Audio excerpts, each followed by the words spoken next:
Juffa queries re-entry of deported transnational criminal. APEC meets to shift to spruced up National Convention Centre. And Road Transport Authority wants higher standards of PMVs. This is the National EMTV News with Meribah Tulo. A very good evening. Thank you for joining us for Wednesday's news. The recent re-entry into Papua New Guinea of a convicted transnational criminal was raised in Parliament today.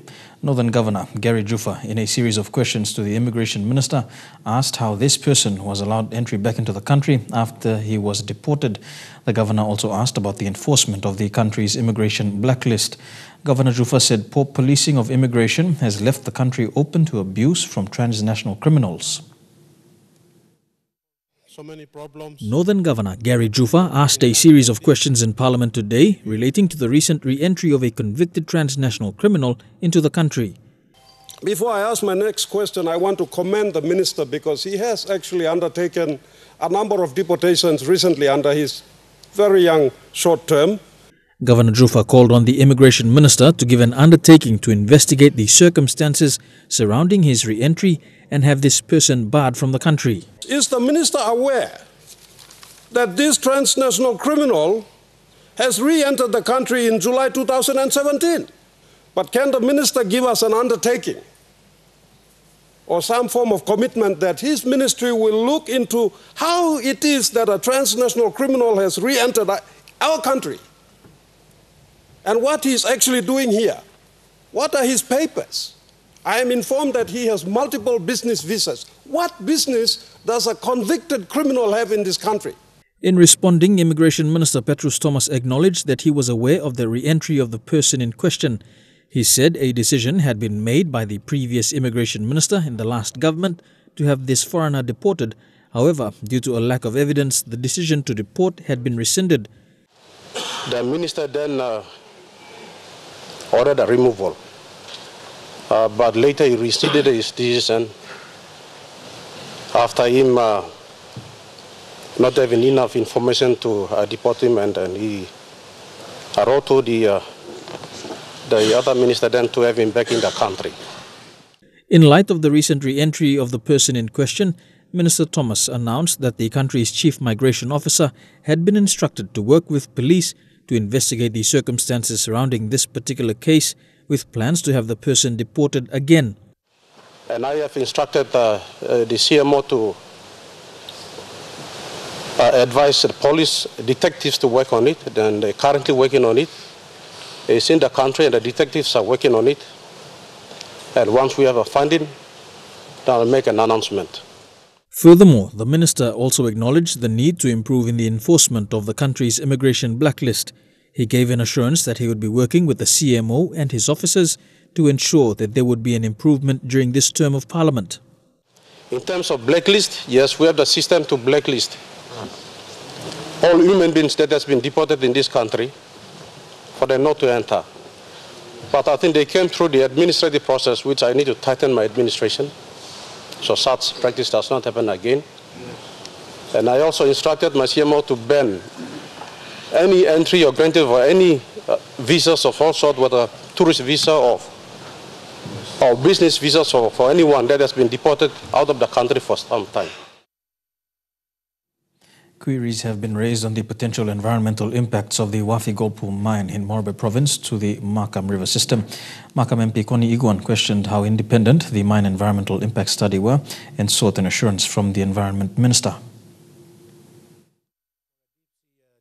During question time in Parliament this morning, Makam MP Connie Iguan asked about the effects the proposed Wafi-Golpu project would have on the surrounding environment. More specifically, the effects of the project's tailings disposal on the Makam River, which is the lifeline of communities along the river. As the project has been identified as a key economic project by the national government, Mr. Iguan wanted an assurance from the state that the project would not adversely affect the Makam River and surrounding communities. His questions posed to Environment and Conservation Minister John Pundari. Minister, can you assure my people that there has been a good environment study done for the tailing blow-all walk mining in Wafi Gold like you assuring people Blomi that their river will be safe, and the environment issue cost by that will guarantee the livelihood of our people. So as maybe in the interest of the members in ECPIC, because of the importance of Warasipik, maybe freedom mind also, will the minister assure this house, and maybe the media can capture to inform our people that they will be safe and the study has been done well for their livelihood in what the environment impact will be for our people. In response, Minister Pundari assured the member that environmental aspects of the project were being reviewed independently, with the outcomes to go before the Environmental Council as is procedure. Mr. Speaker, a peer review will be done on that, and will come through the Environmental Council before I give my final approval. And Mr. Cost are also involved in doing all these assessments, and it's not an easy exercise for that matter. Insofar as Wapi Golfu is concerned, I know that they are considering a terrestrial tailing placement facility to collect the tailings, Mr. Speaker, and they are also considering a study for a deep sea tailing placement. With the country experiencing several earthquakes in recent months, the member for Makam also raised a concern that the country was vulnerable to these natural disasters. He said there was a perception that the increase in extractive industry activities was contributing to recent events.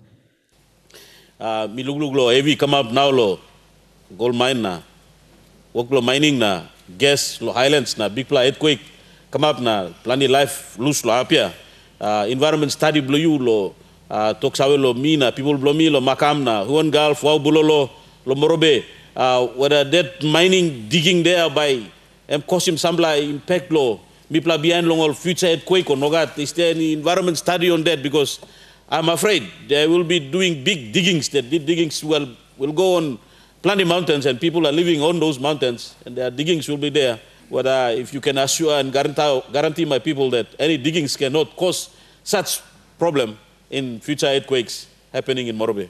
However, Minister Pundari assured the member and the House that the extractive industry was committed to ensuring that more projects were being developed in a more environmentally friendly manner to safeguard the country into the future. Extractive industries that invest in the mining sector, whilst we consider them to be significant to our growth of the economy, the creation of employment opportunities, the support for SMEs, etc., we've got to equally ensure the emphasis of environmentally friendly developments, because that's the only way we will sustain our future.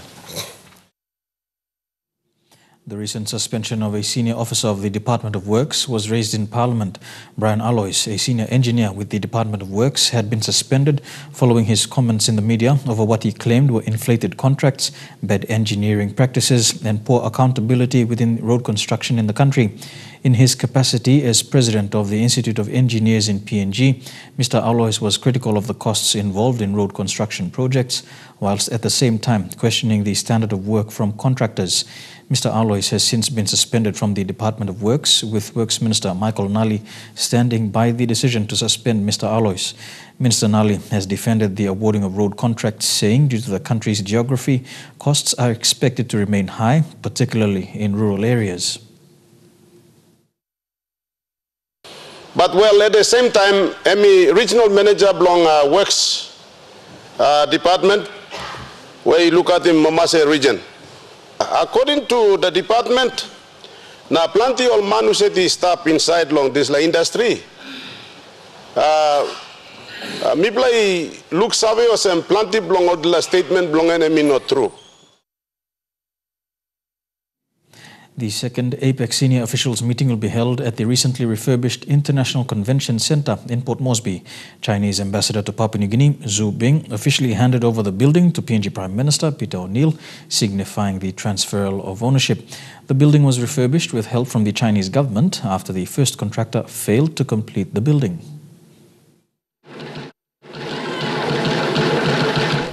The Chinese ambassador met PNG Prime Minister Peter O'Neill and other government leaders outside the convention center and escorted them in.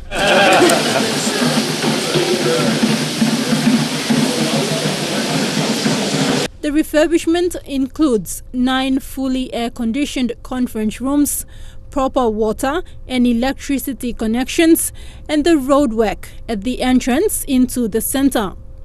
The largest of the conference rooms can hold up to 700 people. Chinese government decided to carry out the 2 roads project and the upgrading and renovation of the International Conference Center in a very short period of time in preparation for the upcoming APEC meeting in November. The 2 roads project includes the rehabilitation of the Purana Freeway and the constructing of a new 6-lane government boulevard. Construction for the convention center commenced in 2016 but was halted in 2017 for almost 8 months. In January 2018, the Chinese government announced its assistance to refurbish the center. The decision came as a relief for the minister responsible for APEC and the PNG government.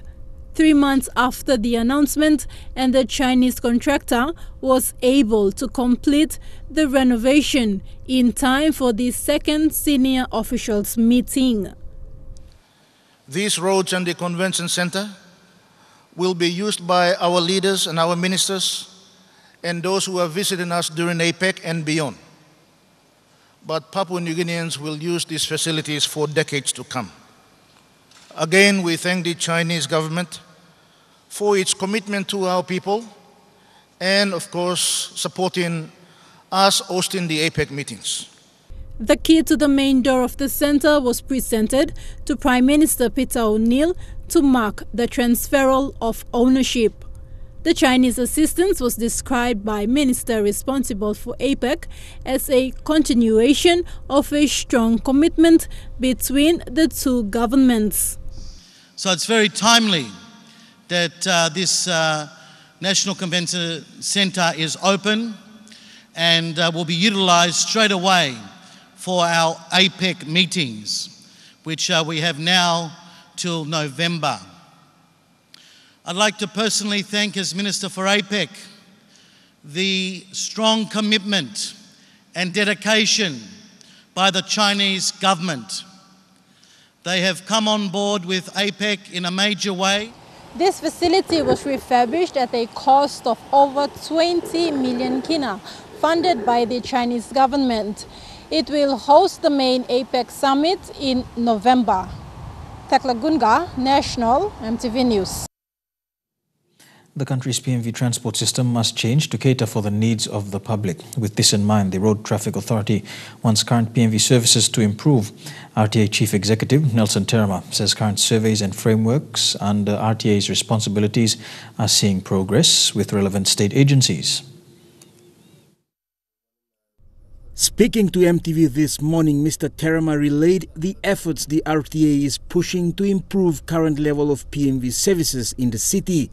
With the APEC Leaders Summit just months away, Mr. Terama says responsible authorities and agencies are working on a number of initiatives to be implemented by PMV operators. One is getting operators to form an association or grouping. Put their budgets together, group them together in a company so that they've got their own manager there and then the structure there where they can control and manage.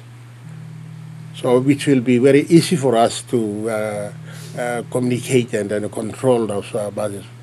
So far, PMV operators in NCD have had consultative meetings to form an established entity where all PMV owners will report to. The RTA Chief Executive says this will be easier to make changes in the city's transport sector. Terama says a similar approach will be followed for taxi services. So we are trying to actually to do away with the individual owners, group them together so that we only deal with those management, so that with the service can be improved, and at the same time it's manageable and it's controllable, Like, for example, APEC is coming up, so we're making sure that when we give them the license to those companies, then we will easily to manage.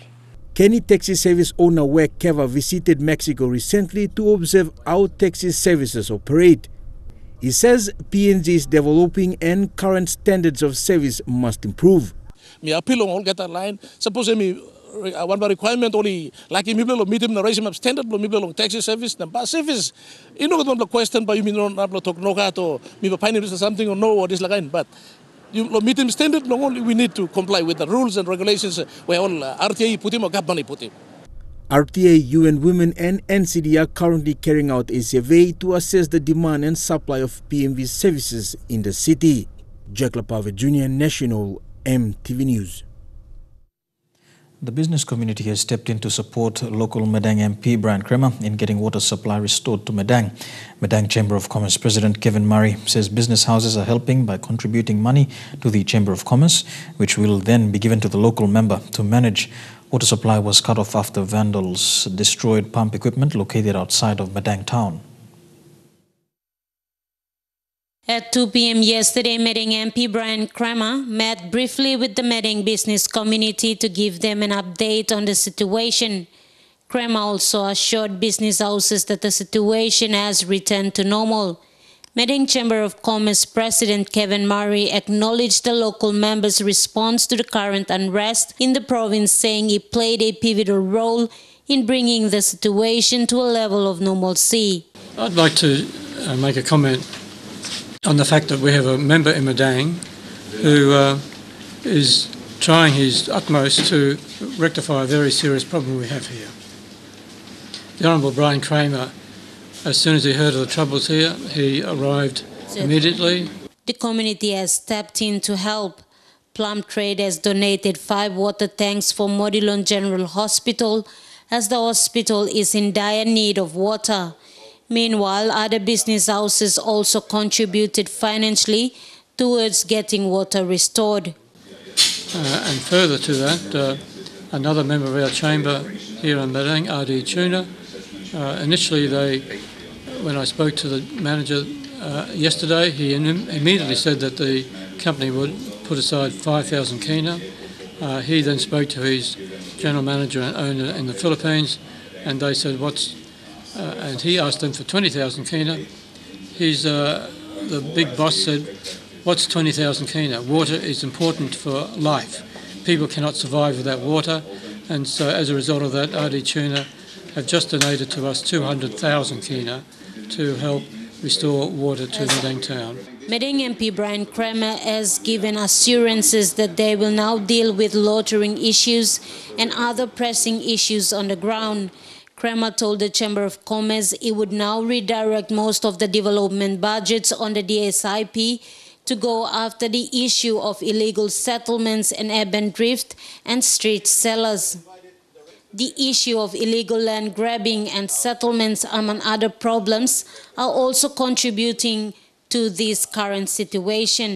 They can be assured going forward that we will deal with the loitering settlement issue. I mean, assurance to all the people, both Madang in here and those Madang that reside out of Madang that care about their town and their home. Kremer added he will make sure they run a proper eviction process and not of all evictions of all settlements, but will be targeting those who are causing a nuisance in Madang town.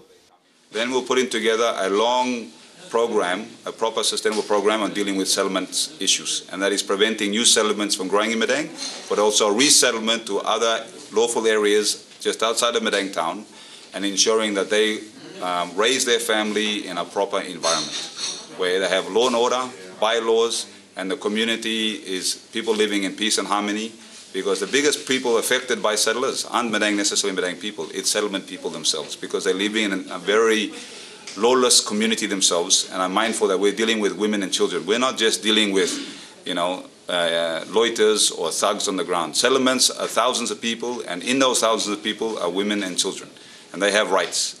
And so under my administration, leadership, and also the government's, provincial government, is to mapping a way forward that is within the law to avoid any court orders preventing us from carrying out eviction, so that eviction is lawful and taking into consideration human rights.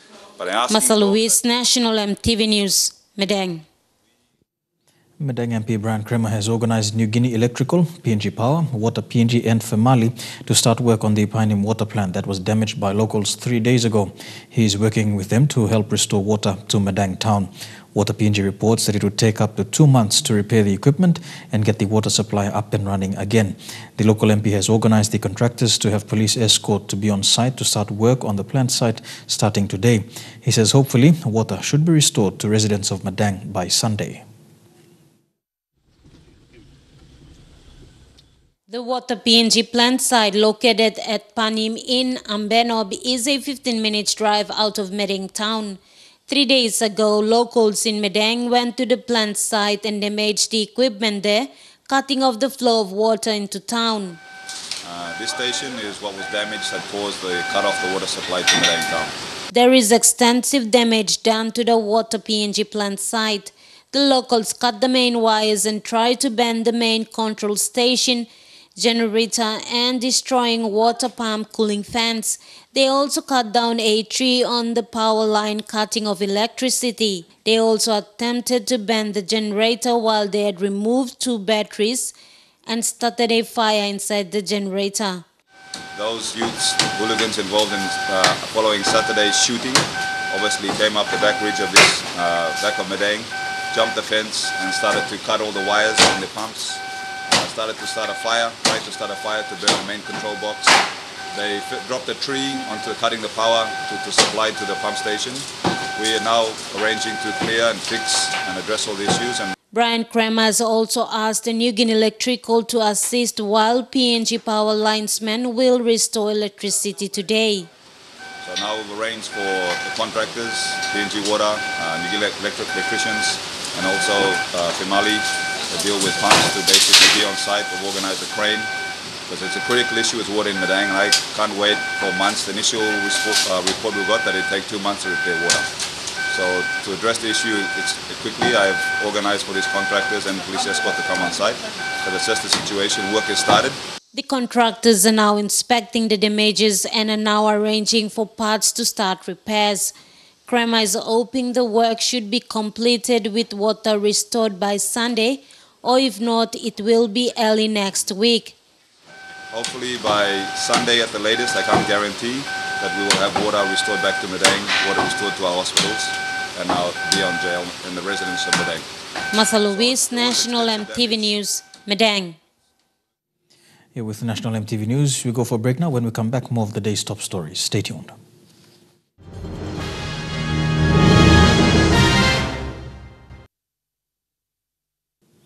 Welcome back to the news. As part of security preparations for APEC, the United States Coast Guard hosted a delegation of officials from the Maritime Working Group from PNG in Guam last week.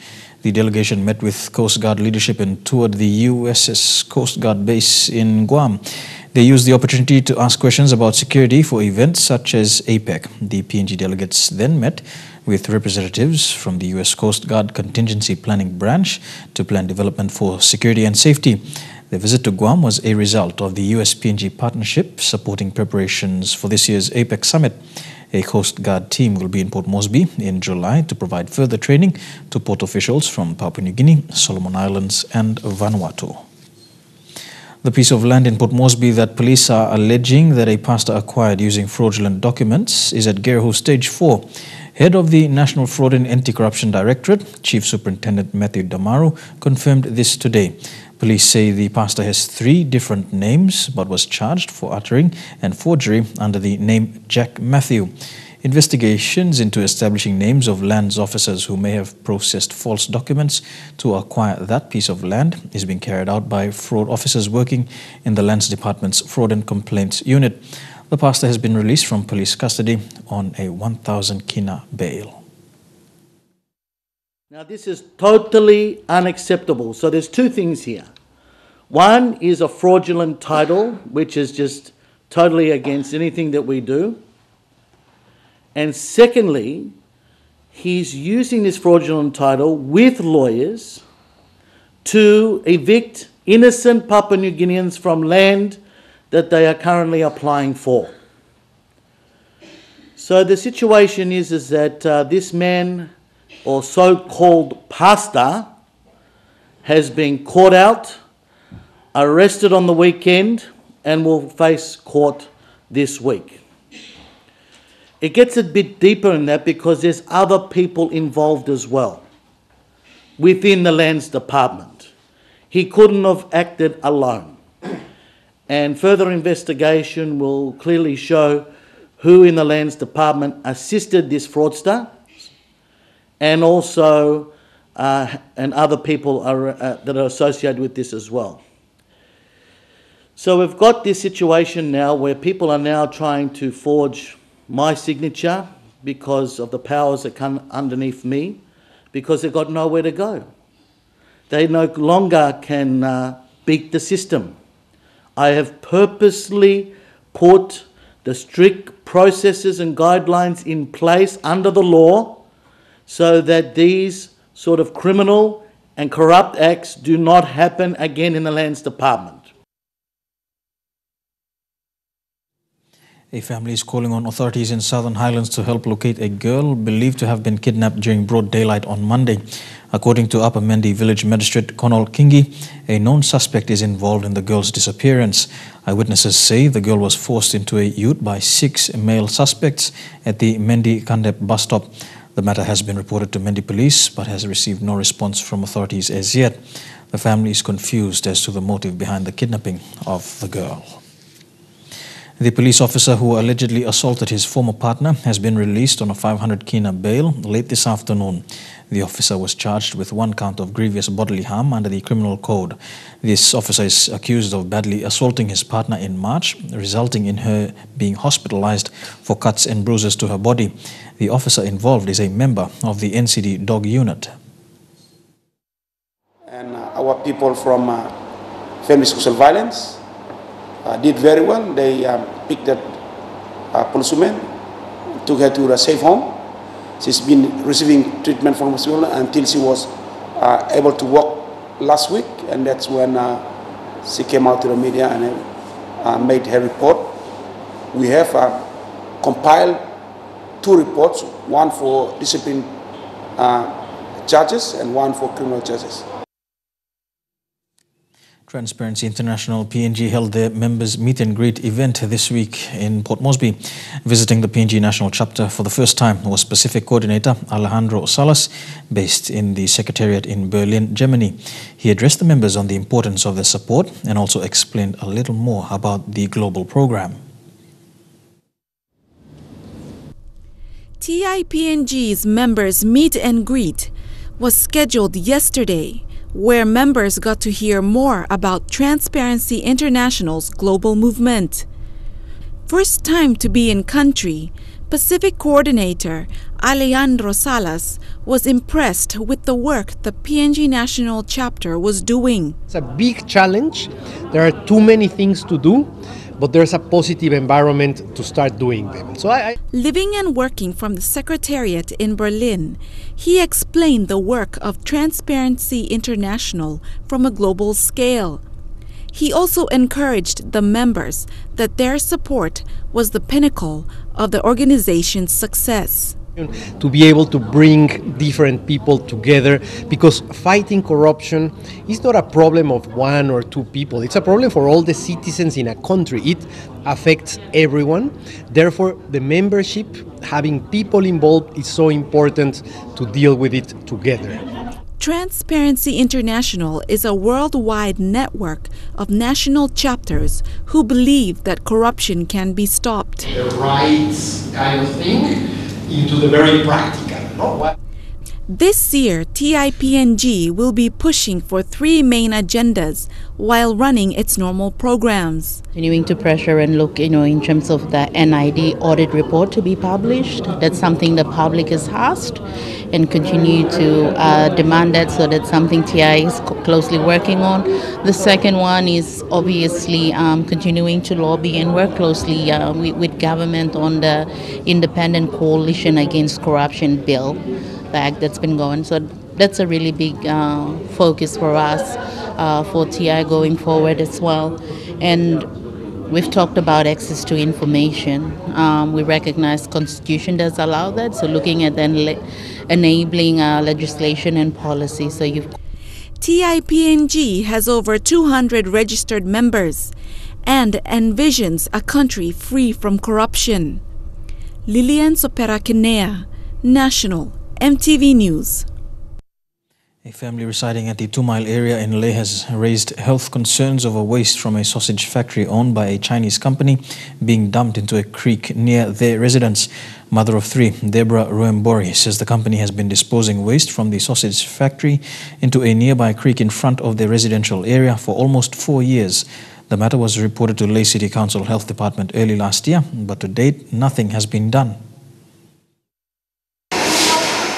The waste from the sausages inside this factory is washed into this drainage system.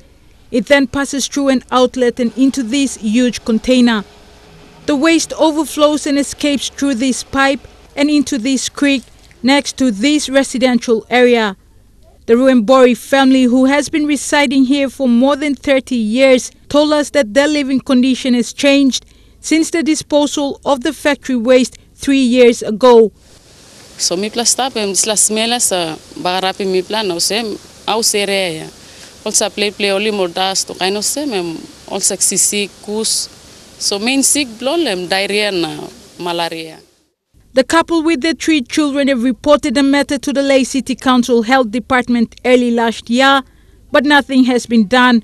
The father of 3, Manasseh Ruembori, said he got terminated from work due to absenteeism as he was following up on the issue of concern with the respected authorities.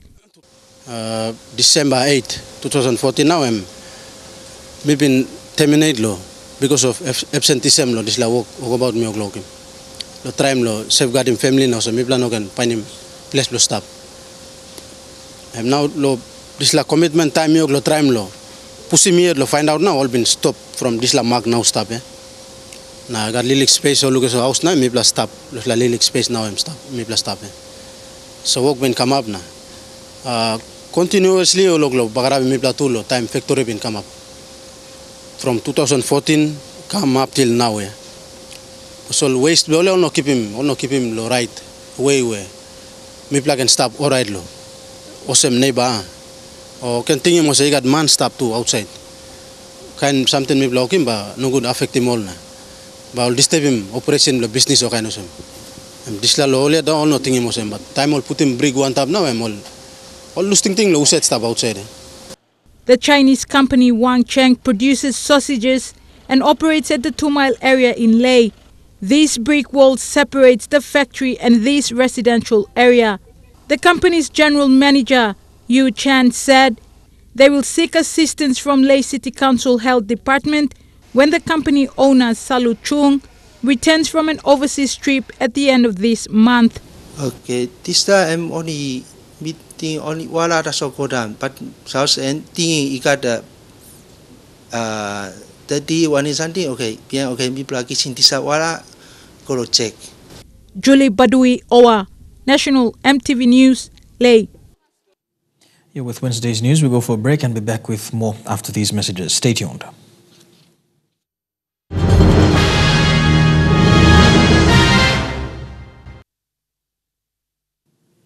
Welcome back to the news. Innovative Agro Industry PNG has been working with the Central Province Government on agriculture to deliver a maize outgrow program in the province. Today, Ilimo Dairy Farm received the first harvest from the Central Province Smallholder Maize Project. Stephen Kapateai from the Kairukuhiri district proudly delivered 1 ton of locally grown maize to Ilimo Dairy Farm. 1 ton of locally grown maize was delivered to Ilimo Dairy Farm today at 14 Mile. Stephen Kapateai from Kuriva in the Kairuku district is the first farmer to successfully grow maize through the Maize Outgrower program in Central Province. I am so excited. This is a great initiative through DAL, and I'm very proud of what I have done. The maize purchased from local farmers will become part of the feed provided to Ilimo Dairy to feed the cows. This partnership was officially signed on May 10, 2016, between Innovative Agro Industries and the Central Province government, and is now giving farmers in Central Province the ability to not only make money, but also creates employment. You don't need to go and look for a market. You already have a market, and there is already assurance that money will come to you. So all you have to do is partner with this smallholders maize project in Central Province, and you will have employment created. And the other thing that we want is we want to replace the importer of maize or import of feed that is coming from. Innovative Agro Industries Chairman Ilan Wise applauded the farmers and explained that purchasing Ilimo milk is supporting the local farmers. It's here, okay? And this is very important. This is another exciting day for Ilimo Dairy Farm. Another exciting benchmark. We have been talking. It takes 100 days to grow the maize, and farmers in the 5 districts in Central Province now have the chance to effectively contribute to the country's economy. We've trialed this project. It's worked. And as you have heard in the provincial administrator's speech today, that we are going to beef up our budget for the agriculture sector. This program is going to run in a much more bigger way. So we are all excited, yes. Due to Stephen Kapateai's success in farming maize, many other farmers present were more confident to do the same. Lilian Sopera-Kinea, National, MTV News. The Key Population Partnership Network Coalition organized a forum today to discuss the low stocks of antiretroviral treatment in the country. This forum was aimed at discussing the issue with the Department of Health and the National AIDS Council Secretariat. According to the coalition, some hospitals around the country have already run out of ART and patients are being given Septrin in place of ART. A forum was held today to address the low stock in antiretroviral treatment in the country. This forum was organized by the Key Population Partnership Network Coalition. According to the coalition, hospitals around the country are now giving their patients Septrin in place of ART. I understand that people have been given Septrin in place of ART. Is that true? I've seen that in a clinic in West New Britain, and it blew me away. I was so scared. I mean, it also traumatized me, and I felt so sick because these were people who were already on ART for a long period of time. The newly appointed director for the PNG National AIDS Council Secretariat, Dr. Nick Dalla, confirmed that there was a shortage of drugs. 15,000 plus people on ART are on a particular regime called the lamivudine, tenofovir, and efavirenz. That's the one that is of concern because it's not the supply at the warehouse is finished. The government has allocated 5 million kina for ART drugs in 2018. However, the total cost for ART drugs stands at around 15 million kina. The current stock is expected to run out by the end of this month. The main objectives of this forum is to get information from the health department about the remaining stocks of ART treatment, the challenges faced by the health department in bringing ART to the provinces, and the future of retrieving more ART drugs. Unfortunately, the health department was a no-show today. I have with me here Nixon, who's been living with HIV for the past 15 years. Nixon, how is this shortage of ART going to affect you as a person living with HIV? I might not take the drug and I don't know, waste my life now. Maybe my life will continue or I don't know. So that's why I'm very concerned. This drug shortage has to be helped by the government. Deborah Prentice, National EMTV News. Preparations towards the APEC meeting for women in business continued in late today with the opening of the Women Entrepreneurs Regional Workshop. Secretary for Community Development, Anna Solomon, said it was an opportunity for women to network and understand their roles in the APEC meeting.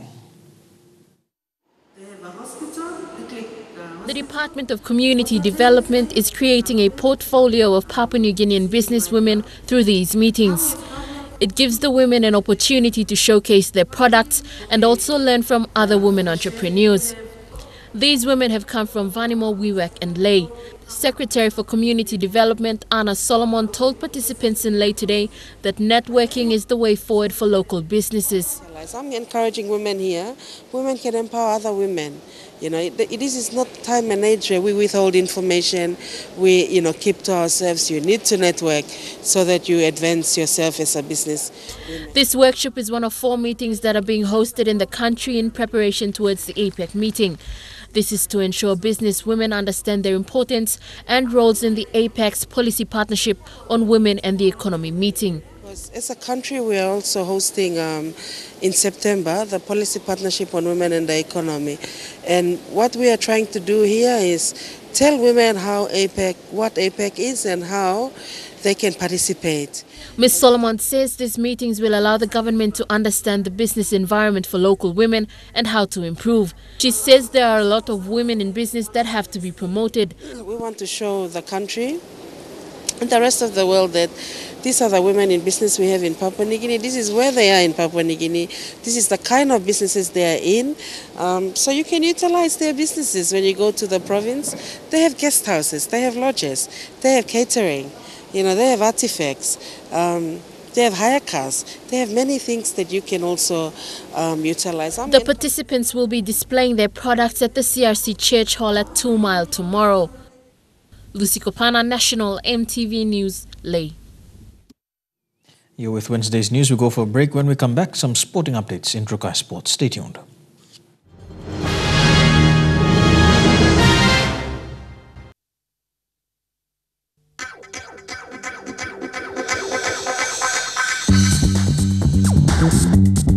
Trukai Sports.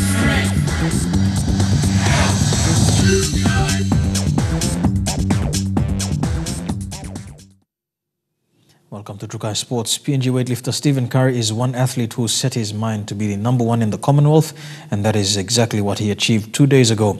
The 25-year-old competed in the 94 kg category and gave Canada's Bodi Santavi a good 13 kg beating when he came from behind to take out gold. After finishing 5th at the Asian Games in Turkmenistan last year, PNG's weightlifter Stephen Curry said that it was a good stepping stone for him for the Commonwealth Games. And heading into this year's Commonwealth Games, Stephen Curry had gold in mind.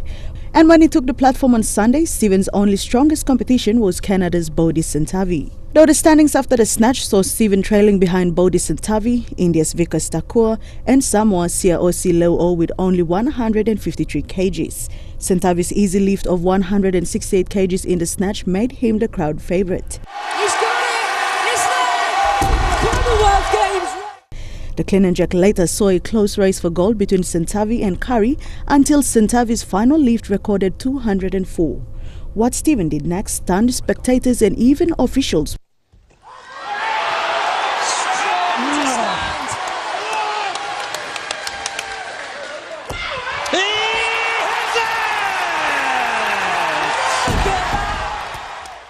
And in the process of crushing Santavi's hopes for gold, Stephen not only won gold but smashed a 17-year-old Commonwealth Games record in the 94 kg category. It's a different atmosphere like in Glasgow. Now it's all in the mind that I have to do it to win the gold for my country. And I thank my sponsors, my family, my coach Lily and the wife Lily and the husband Paul, my coach. This is what Stephen said when asked about his motivation. Hungry enough to win gold. That's the motivate. I didn't come here to win silver or bronze. I come here for gold, one track mind, to be #1. Curry also took the time to acknowledge the continuous support he has been receiving. Oh, I love you guys. I love my Trukai. I love family, all the fans around in PNG, not only in PNG, all around the world, that all my training partners and everybody else, their family. I thank them because of their cheering and their support. And up next, the gold medalist is looking forward to the Oceania Games. The next step is we have our Oceania Games in New Caledon, which is we're going to hold it because that's where we train the Oceania Weightlifting Institute. So we're going back home, then coming back to the institute for preparation for the Oceania Games. Step by step, I go.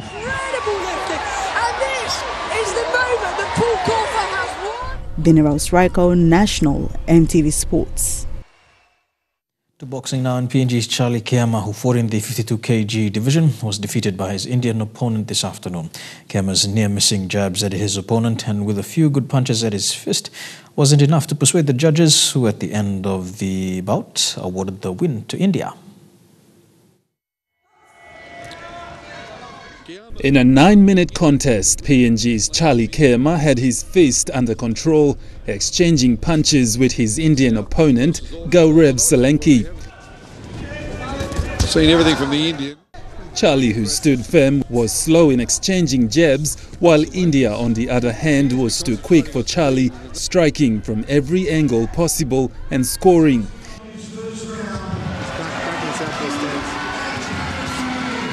A few tricks as well, but In the second round, the unstoppable and fast southpaw from India, Gaurav Solanki, successfully defended his ground, stopping Charlie with his near-missing jabs. so much about timing and speed. And then he puts himself in a superior ring position. In the third and final round, India was buffed and ready to give Charlie all his remaining jabs, which he did with some amazing punches to clinch the win by the judges' decision. It did, unanimous. Godwin Eki, National, EMTV Sports. Don't go anywhere, we'll have more of Trukai Sports after these messages. Stay tuned.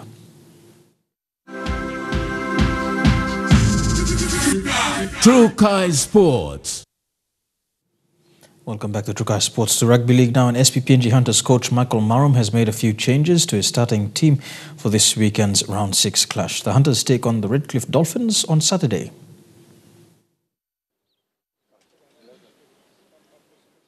Junior Bobby and Patrick Moria will make their debut this weekend.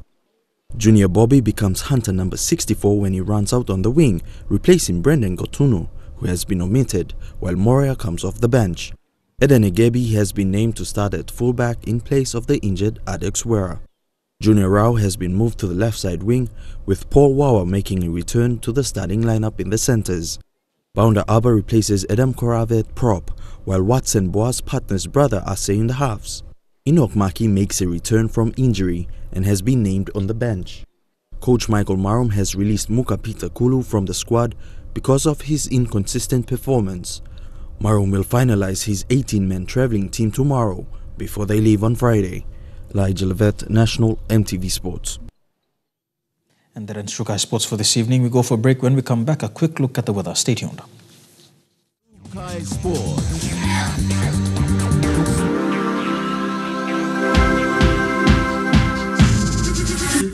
Trukai Sports. The weather details were proudly brought to you by Dulux, celebrating 50 years in PNG and the only paint made in PNG.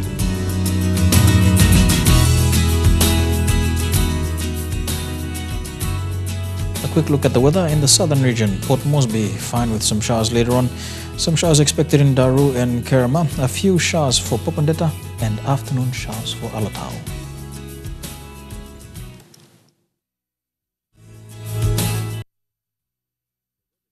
Were proudly brought to you by Dulux, celebrating 50 years in PNG and the only paint made in PNG. And that's a new sport and weather for today, Wednesday, the 11th of April 2018. On behalf of the EMTV News team, pleasant viewing. Good night.